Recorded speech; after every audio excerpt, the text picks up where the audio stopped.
എന്റെ നഗ്നതകളൊക്കെ കാണാനൊക്കെ നല്ല നീയാണ്, അതുകൊണ്ട് നീ എന്നെ മയ്യത്ത് കുളിപ്പിച്ചാൽ മതി എന്ന് പറഞ്ഞു.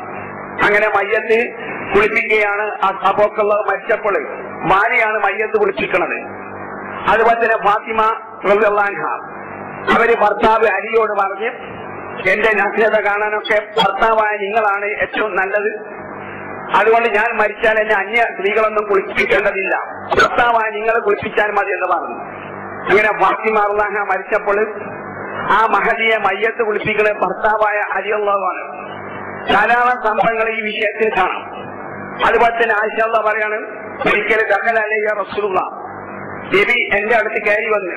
നബി വന്നത് ഈ ജനാസത്തി, ഒരു ജനാസ സംസ്കരണ ഭക്തി എന്ന ശ്മശാന പറമ്പില് ഒരു ജനാസ ഒരു മുസൽമാനെ സംസ്കരിച്ച ശേഷം നബി വീട്ടിൽ വന്നു. വാൻ അജിദു സദാം ഫി റഅസി, ആ സമയത്ത് എനിക്ക് തലവേദന ഇങ്ങനെ അനുഭവപ്പെടുകയാണ്. അപ്പൊ ഞാനിങ്ങനെ വാ റസാന്റെ തലയോ എന്ന് പറഞ്ഞ് കരഞ്ഞുകൊണ്ടിരിക്കുകയാണ്. അപ്പോഴാണ് നബിസ്വല്ലല്ലാഹു വീട്ടിൽ കയറി വന്നത്. അപ്പൊ നബിസ്വല്ലല്ലാഹു എന്നോട് പറഞ്ഞു, ആയിഷ നിനക്ക് മരണത്തെ പേടിച്ച് തോന്നുന്നു പറഞ്ഞു. എന്നിട്ട് നബിസ്വല്ലല്ലാഹു ആയിഷയോട് പറഞ്ഞു, എന്തിനാ ആയിഷ നീ മരണത്തെ ഭയപ്പെടുന്നത്? ലോ മുത്തി കബിലി, നീ എനിക്ക് മുമ്പ് നീ മരിച്ചാൽ നിനക്ക് ധാരാളം സൗഭാഗ്യം കിട്ടാണ്. എന്താണ് ആ സൗഭാഗ്യം നിനക്ക് കിട്ടാൻ പോണത്? ഒക്കൽ തൂക്കി ഞാൻ തന്നെ എന്റെ കൈകൊണ്ട് നിന്നെ ഞാൻ മയ്യത്ത് കുളിപ്പിക്കും. വാ കഫൻ തൂക്കി ഞാൻ തന്നെ നിന്നെ കഫൻ ചെയ്യും എന്റെ കൈകൊണ്ട്. ഉസല്ലി അലൈക്ക്, നിന്റെ മേലിൽ ഞാൻ നേതൃത്വം നിന്ന് ഇമാമെന്ന് നിനക്ക് വേണ്ടി നിസ്കരിക്കും. അതുപോലെ തന്നെ വാ ദഫൻ തൂക്കി ഞാൻ തന്നെ എന്റെ കൈകൊണ്ട് നിന്നെ ഏറ്റി വാങ്ങി ഖബറിലേക്ക് താഴ്ത്തി വെക്കും. ഈ വലിയ അനുഗ്രഹം നിനക്ക് ലഭിക്കാണ് എന്ന് പറയുകയാണ്. സംഭവിച്ച നേരെയായി നടത്തും, നേരെ എതിരായി സംഭവിച്ചിട്ട് ആദ്യം മരിച്ചു നടത്തും. ഭജനസ്ഥാനം പറഞ്ഞു, നീ എന്നെ മുമ്പ് മരിച്ചാൽ ഈ ക്രിയകളൊക്കെ ആരാണല്ലോ ചെയ്യാം, ഞാൻ തന്നെ ഈ ക്രിയകളൊക്കെ തന്നെ ചെയ്യും. അതുകൊണ്ട് എന്തിനാണ് നീ മരണപ്പെടുന്നത് എന്ന് നബിസ്വല്ലല്ലാഹു ചോദിച്ചത്. അത് സ്ഥിരപ്പെട്ട സഹിയ ഹദീസിൽ അന്ന് നമ്മൾ കാണാൻ സാധിക്കും. ഇങ്ങനെ ഈ വിഷയത്തിൽ ധാരാളം ഹദീസുകൾ വന്നിട്ടുണ്ട്. അതുകൊണ്ട് സ്നേഹിതന്മാരെ, ഈ നഷ്ടപ്പെട്ട സുന്നത്ത് അത് നമ്മൾ പുനർജീവിപ്പിക്കന്നെ വേണം. എന്ന് പറഞ്ഞാൽ ഭാര്യ മരിച്ചാൽ ഭർത്താവും, ഭർത്താവ് മരിച്ചാൽ ഭാര്യയും മയ്യത്ത് കുളിപ്പിക്കാം. ഇത് പ്രവാചക രീതിയാണ്. അതേ സമയത്ത് കാണാൻ വരെ പാടില്ല എന്ന അന്ധവിശ്വാസം കാണാം. ഹനഫി മദ്ഹബുകാര് അവരെ വിശ്വാസം മരിച്ചാൽ തലാഖ് പോയി എന്നാണ്. അതുകൊണ്ട് പരസ്പരം കാണാൻ വരെ പാടില്ല എന്നാണ് ഒന്നാം മദ്ഹബ്. അതേ സമയത്തോ സ്വത്ത് വരെ ഓഹരി വെച്ചെടുക്കുകയും ചെയ്യും. കാരണം മരിച്ചാൽ തലാഖ് പിരിഞ്ഞ അന്യ സ്ത്രീയാണെങ്കിൽ പിന്നെ ഭാര്യന്റെ സ്വത്ത് ഭർത്താവും, ഭർത്താവിന്റെ സ്വത്ത് ഭാര്യ അനന്തരെടുക്കാൻ പാടില്ലല്ലോ. അതുകൊണ്ട് മരണപ്പെട്ടത് കൊണ്ട് ഒരിക്കലും സ്നേഹിതന്മാരെ ബന്ധം മുറിയുന്നില്ല. അവൾക്ക് പെണ്ണാണെങ്കിൽ 4 മാസം 10 ദിവസം കഴിഞ്ഞ പുനർവിവാഹം ചെയ്യാം എന്നൊരു നിയമമുണ്ട് എന്നല്ലാതെ ആ ബന്ധം ഒരിക്കലും അറ്റുപോണില്ല. ഭർത്താവിന്റെ കബറന്നെ, ഭാര്യന്റെ കബറിന്റെ കൊല്ലങ്ങൾ കഴിഞ്ഞാലും 40 കൊല്ലം കഴിഞ്ഞാലും ഭാര്യയെ സംബന്ധിച്ച് ഭർത്താവിന്റെ കബറ്, ഭർത്താവിനെ സംബന്ധിച്ച് ഭാര്യന്റെ കബറന്നെ. ഭർത്താവിനും ഭാര്യയ്ക്ക് വേണ്ടിയിട്ട് എന്റെ ഭർത്താവിന് പുറത്തു കൊടുക്കണം ഭർത്താവിന്, എന്റെ ഭാര്യക്ക് പുറത്തു കൊടുക്കണം ഭർത്താവിനെന്ന് പറഞ്ഞിട്ട് തന്നെയാണ് പ്രാർത്ഥിക്കുന്നത്. അതുകൊണ്ട് മരിച്ചാൽ തലാഖ് പിരിയുമെന്നുള്ളത് അത് മദ്ഹബുകാര് നിർമ്മിച്ചുണ്ടാക്കിയതാണ്. അപ്പൊ അതിന്റെ അടിസ്ഥാനത്തിൽ ഹനഫി മദ്ഹബുകാര് മരണപ്പെട്ടാൽ പരസ്പരം ദർശിക്കണ സ്വഭാവം വരെ കാണാറില്ല. അപ്പൊ അതൊക്കെ പ്രവാചക ചര്യക്ക് ഇസ്ലാമിന്റെ ഖുർആനൊക്കെ അവതരിപ്പിക്കണം ആ തത്വത്തിന് എതിരാണ്. അതുകൊണ്ട് ഈ കർമ്മം നമ്മളെല്ലാം നിർവഹിക്കാം. പക്ഷെ പലപ്പോഴും മയ്യത്ത് കുളിപ്പിക്കാൻ നമുക്ക് പ്രശ്നമാണ്. 2 സംഗതിയാണ്. ഭാര്യ മരിച്ചാൽ ഭർത്താവിനെ കുളിപ്പിക്കാൻ ആഗ്രഹം ഉണ്ടാവും. അതുപോലെ തന്നെ ഭർത്താവ് മരിച്ചാൽ ഭാര്യക്കും എന്റെ ഭർത്താവിനെ ഞാൻ തന്നെ കുളിപ്പിക്കണമെന്ന് ആഗ്രഹം ഉണ്ടാവും. പക്ഷെ പലപ്പോഴും പ്രതിബന്ധമാണ്. 2 സംഗതികളാണ്. ഒന്നാമത്തത്, ഞാൻ അങ്ങനെ കുളിപ്പിക്കാനൊക്കെ രംഗത്തിറങ്ങിയാല് ആളുകൾ എന്റെ സ്നേഹത്തെ വിലയിരുത്തിയത് വരും. ഓൾക്ക് ഭർത്താവ് മരിച്ചിട്ട് യാതൊരു പ്രശ്നവുമില്ല, ഓളെന്നെ ചൊടിയോടുകൂടി രംഗത്ത് വന്ന് കുളിപ്പിച്ചെന്ന് പറയും. അല്ലെങ്കിൽ നിങ്ങൾ ഭാര്യ മരിച്ചപ്പോ നിങ്ങൾ മയ്യത്ത് കുളിപ്പിക്കുകയാണെങ്കിൽ ജനങ്ങൾ പറയും മൂപ്പർക്ക് യാതൊരു ദുഃഖവുമില്ല എന്നൊക്കെ വിലയിരുത്തിയേക്കും. അതുകൊണ്ട് ആ സമയത്ത് പ്രത്യേകിച്ച് അബോധാവസ്ഥ നടിക്കലാണ്. മയ്യത്തിനെ കുളിപ്പിക്കുന്ന സമയം വന്നാലും ഓനൊരു പറയും, ഒരു അബോധാവസ്ഥയൊക്കെ സ്നേഹം കഠിനമായതുകൊണ്ട്. അപ്പോ പ്രധാന കാരണം ഇതാണ്. ഞാൻ അങ്ങനെ കർമ്മത്തിനൊക്കെ രംഗത്ത് വന്നാൽ എന്റെ സ്നേഹത്തെ മറ്റുള്ളവർ വിലയിരുത്തുമെന്നുള്ള ഭയം. ആ ഭയത്തിന് ആവശ്യമില്ല. മനുഷ്യന്മാരെ നാട്ടിന് നികുതില്ലല്ലോ. പറയുന്നത് പറഞ്ഞുകൊള്ളട്ടെ നിൽക്കാതല്ലാതെ ആ പ്രവാചകചര്യ നമ്മൾ നടപ്പാക്കാൻ രംഗത്ത് വരാം. അതുപോലെ തന്നെയാണ്. അപ്പം പ്രധാനതാണ് സ്നേഹത്തെ വിലയിരുത്തുക എന്നുള്ളത്. അത് നമ്മൾ തിരിച്ചാം എന്ന് പറഞ്ഞാൽ ആ ഭയം നമുക്ക് വേണ്ടതില്ല. രണ്ടാമത്തത് പ്രധാന ഉദ്ദേശ കാരണം അതാണ്. മയ്യത്ത് കുളിപ്പിക്കാൻ കുറെ ഗഹനമായ വിഷയമാണ്. അതിന് കുറെ PhD ഒക്കെ എടുക്കേണ്ടതുണ്ട്, ഡോക്ടറേറ്റ് എടുക്കേണ്ടതുണ്ട്. അതുകൊണ്ട് ഞാൻ കുളിപ്പിച്ചാൽ മയ്യത്ത് കുളി ശരിയാവില്ല. അതുകൊണ്ട് ഞാൻ കുളിപ്പിച്ചാൽ ആ കുളി ശരിയാവാതിരിക്കണ്ട എന്നൊരു ചിന്താഗതി. സ്നേഹിതന്മാര് മദ്ഹബിന്റെ കിതാബിലെല്ലാം തന്നെ പറഞ്ഞത്, പള്ളിതത്തിലെ ഫത്വൽ മുഈനിൽ കണ്ടടക്കമുള്ള മദ്ഹബിലെല്ലാം പറഞ്ഞത്, ഏത് മനുഷ്യനും മയ്യത്ത് കുളിപ്പിച്ചാൽ കുളി സഹിയാവും, സ്ഥിരപ്പെടും. കാരണം രണ്ട് നിബന്ധനകളെ മയ്യത്ത് കുളിക്കൊള്ളൂ. ഒന്ന് നിയ്യത്ത്, അത് സ്വാഭാവികമായി ഉണ്ടാവുമല്ലോ.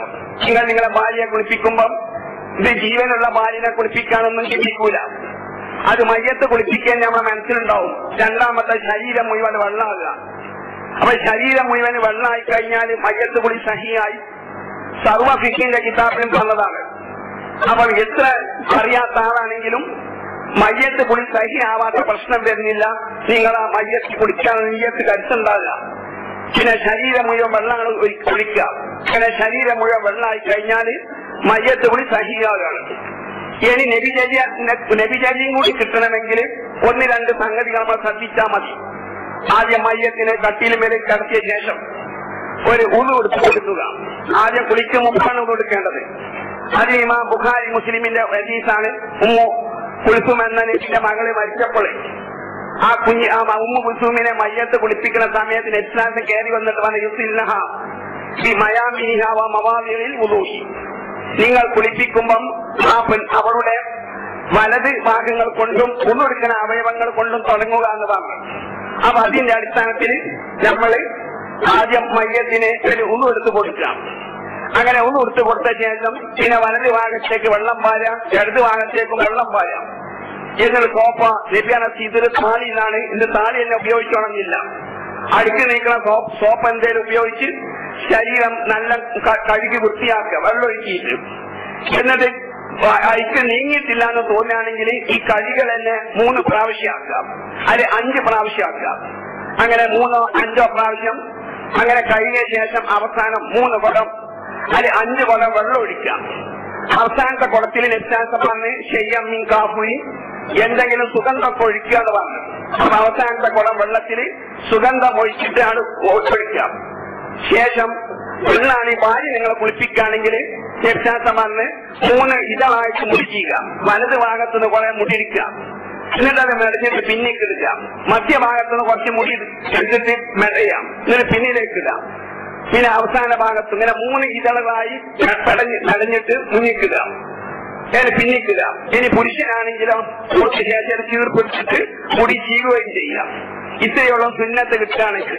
ഇനി സഹാബത്തിന്റെ ചര്യം കൂടി കിട്ടണമെങ്കിലോ അനസൊള്ളൊക്കെ കുളിപ്പിച്ചത് ഹദീസിൽ കാണാം. അപ്പൊ സഹാബത്തിന്റെ ചര്യം കൂടി കിട്ടണമെങ്കിൽ പ്രശ്നമില്ല.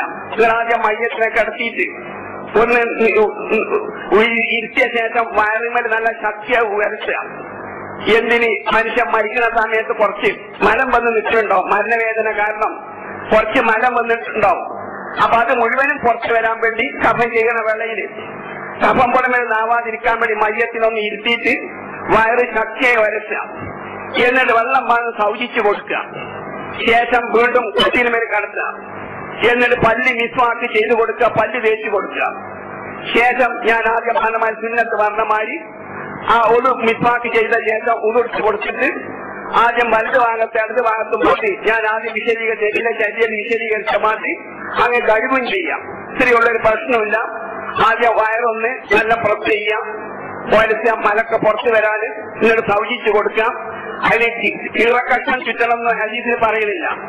കാരണം കീറക്കണ്ണം ചുറ്റേണ്ടൊക്കെ വന്നത് ഈ 6ാം മയ്യത്ത് കുളിക്കുന്ന ശരീരം ഉണ്ടായത് കൊണ്ടാണ്. ചില മറ്റ് ബന്ധുക്കൾ തന്നെ കുളിപ്പിക്കുകയാണെങ്കിൽ കീറക്കഷ്ണം തുണിക്കഷ്ണത്തിന്റെ ആവശ്യമൊന്നുമില്ല. അങ്ങനെ സൗചിച്ച ശേഷം വീണ്ടും കടത്തിയിട്ട് നിസ്വാക്ക് ചെയ്ത് കൊടുക്കാം. പിന്നെ ഉടുത്ത് കൊടുക്കാം. പിന്നെ ശേഷം പല വലത് ഭാഗത്ത് അടുത്ത ഭാഗത്ത് വെള്ളം പറഞ്ഞിട്ട് നന്നായി കഴുകാം.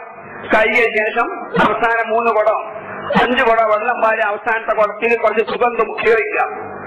ശേഷം സ്ത്രീ ആണെങ്കിൽ 3 ഇതളായി മുടി ചെയ്യുക. അങ്ങനെ വൃത്തിയായി തുടക്കുക. ഇത്രയൊക്കെ ഉള്ളൂ. ഇനി നമ്മൾ കുളിപ്പിച്ചാൽ കഴിഞ്ഞ ശേഷം കുറച്ച് മലം വരികയാണ്, മൂത്രം വരികയാണെങ്കിൽ കുളിയും മടക്കേണ്ട ആവശ്യമില്ല, അതുപോലെ തന്നെ ഒന്നും മടക്കേണ്ട ആവശ്യമില്ല. വെള്ളം പറഞ്ഞ് അവിടെ കഴുകി ഒന്നും കൂടി വൃത്തിയാക്കിയാൽ മാത്രം മതി. ഇത്രയാ കർമ്മമുള്ളൂ.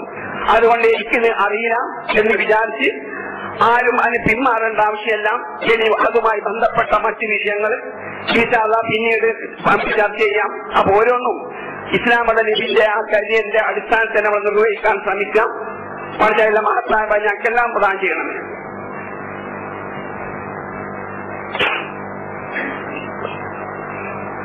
അൽഹംദുലില്ലാഹ്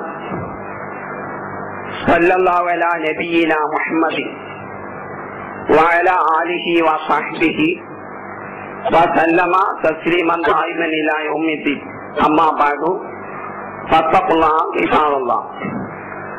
അല്ലാഹുവിനെ ഭയപ്പെട്ട് ശരിയായ മുത്തഖീങ്ങളായി മാതൃകാ മുസ്ലിങ്ങളായി ജീവിച്ച് മരിക്കാൻ ഒന്നുകൂടി എന്നോടെന്ന പോലെ പ്രിയം നിറഞ്ഞ സ്നേഹം നിറഞ്ഞ സഹോദരിമാരോടും സഹോദരന്മാരോടും ഉപദേശിച്ചു കൊള്ളുന്നു. സൂറത്ത് ആലു ഇമ്രാനിലെ ഒരായത്താണ് ഞാൻ നിങ്ങളെ ഓതിക്കേൾപ്പിച്ചത്. അള്ളാഹു നബിയോടും മുസ്ലിങ്ങളായ നമ്മോടും പ്രഖ്യാപിക്കാൻ പറയാം. നീ പറയുക, അല്ലാഹുമ്മ പടച്ചവനെ നീയാണ്, മാലിക്കൽ മുൽക്കി ആധിപത്യം നൽകുന്നവന്, മരണം അധികാരമൊക്കെ നൽകുന്നവൻ നീയാണ്, യഥാർത്ഥ അധികാരം നൽകുന്നവൻ. എന്നിട്ടല്ല പറയാം തൗഫീൽ മുൽക്ക മൻ